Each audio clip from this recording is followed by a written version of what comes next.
மணப்பெண்ணின் பிரத்யேகமான திருமணம் விவாஹா தி சென்னை சில்க்ஸ்.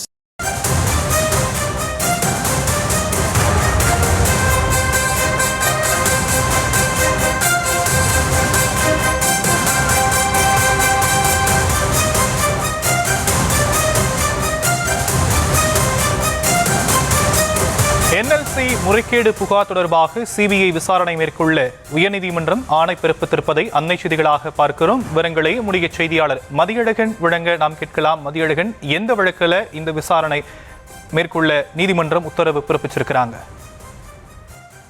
நீலகிரி பழுப்பு நிலக்கரி நிறுவனத்தில் பல்வேறு கட்டுமான பணிகளுக்கான ஒப்பந்தங்களை வழங்கியதில் 442 கோடி ரூபாய் அளவுக்கு முறைகேடுகள் நடந்துள்ளதாக கூறி கடலூரை சேர்ந்த மணிகண்டன் என்பவர் சிபிஐயிடம் புகார் அளித்திருந்தார். எந்த நடவடிக்கையும் எடுக்காததால் தனது புகார் மீது வழக்கு பதிவு செய்ய சிபிஐக்கு உத்தரவிடக் கோரி மணிகண்டன் சென்னை உயர்நீதிமன்றத்தில் மனு தாக்கல் செய்தார். அதில் சாம்பல் விற்பனை, ஒப்பந்த விதிகளுக்கு மாறாக காலாவதியான டெண்டர்களின் காலத்தை நீட்டித்தது, 73,000 டன் அளவுக்கு செம்மண்ணை சட்டவிரோதமாக அகற்றுதல் உள்ளிட்ட பல்வேறு பணிகளில் NLC அதிகாரிகள் முறைகேடுகளில் ஈடுபட்டுள்ளதாகவும் அந்த மனுவில் குறிப்பிடப்பட்டிருந்தது. இந்த மனு நீதிபதி நிர்மல்குமார் முன்பு விசாரணைக்கு வந்த பொழுது புகார்தாரர் தனது புகார் தொடர்பான முழு ஆதாரங்களை தாக்கல் செய்யவில்லை என்றும் விசாரணைக்கு அழைத்தும் ஆஜராகவில்லை என்றும் சிபிஐ தரப்பில் தெரிவிக்கப்பட்டது.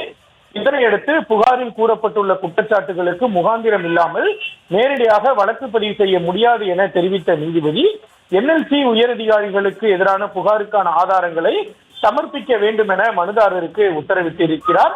அதே போல சிபிஐ விசாரணைக்கு அழைத்தால் ஆஜராகி ஆதாரங்களை சமர்ப்பித்து விசாரணைக்கு ஒத்துழைக்க வேண்டும் எனவும் மனுதாரருக்கு உத்தரவிட்ட நீதிபதி ஆதாரங்களின் அடிப்படையில் விசாரணை நடத்தி சட்டப்படி நடவடிக்கை எடுக்க சிபிஐக்கு உத்தரவிட்டு வழக்கை முடித்து வைத்தார்.